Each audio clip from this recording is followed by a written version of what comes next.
Hi there, Scott Wyatt, Busch Protective USA. These are the top 5 questions that are asked about our ballistic helmets.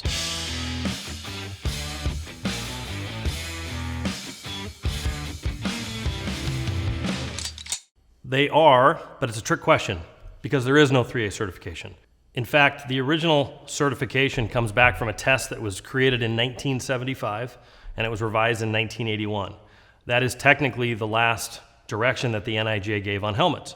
When you get into the actual certification, what it really is it's a self-administered test that helmet manufacturers have been putting on helmets for years, which essentially what it is a penetration test. So everybody today calls their helmets a 3A, and all they do is they shoot it with a 9mm, they shoot it with a 44 mag at lower velocities. As long as that round stops, meaning that there's no penetration, then they call it a NIJ 3A helmet. However, our helmets are now certified to the new DEA FBI ballistic helmet testing protocol from 2019, as well as the VPAM level 3 certification, which is a certification from Europe. Yeah, great question. So whereas the NIJ test just strictly tests for penetration, the VPAM standard, which is used in Europe for everything from helmets to plates and soft armor, the VPAM level 3 also tests additional things such as they temperature controlled, so they heat up the helmets, they test it under cold properties, they also test the bolts and the adjacent hardware, and they also do random testing. The most important thing about the VPAM standard is they test trauma and energy transfer into the head using joules. Whereas in the US we use backface deformation measuring in clay, they measure joules, and no shot can transmit more than 25 joules of energy into the head. So the FBI DEA protocol took into account and really built off the VPAM standard, but specifically tried to cater it towards law enforcement application in the United States. So what the FBI and the DEA did at their lab in Quantico was they really tried to duplicate extreme environmental situations that their special agents might be subjected to in the field, and they want to make sure that their equipment is going to satisfy those demands. So for example, the VPAM standard has a pretty high temperature test. They don't really do extreme cold, whereas we want to make sure that a special agent for the FBI that's operating in Anchorage, Alaska, knows that their equipment's going to survive during that cold temperature. So that's probably the biggest difference, is really also testing the not just the bolts, they also test a near edge bolt. They do angled shots, and they also have included, probably most importantly, a blunt trauma test to make sure that it's really meant to simulate an officer fast roping from a helicopter, losing their grip, falling 25 feet and hitting their head on a standard object or stationary object, and making sure that that officer survives that impact and stays in the fight. So our helmets are based off the ACH shape.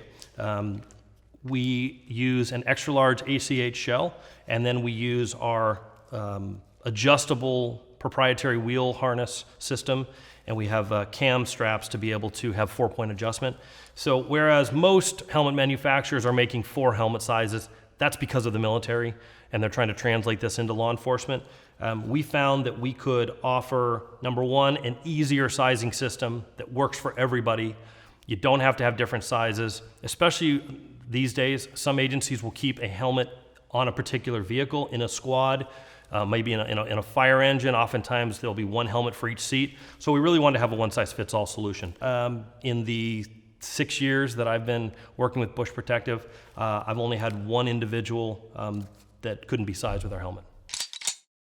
That's a great question. I would say domestically in the US, and really internationally, any law enforcement application, this is a great solution for you. Who it's not good for is somebody who's going to have that helmet on for 12, 16 hours.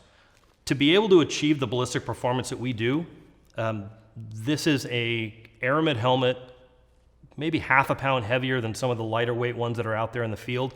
Those are great frag helmets, those are great bump helmets, but those are not designed for CQB operations. So if you're going to be wearing your helmet in the field for 6, 8, 12 hours, I would ideally say that you want to go with a very lightweight polyethylene helmet that's going to offer great frag protection and bump protection, but that extra weight that you're gonna have to be carrying is gonna really impact you, and it's gonna tire you out.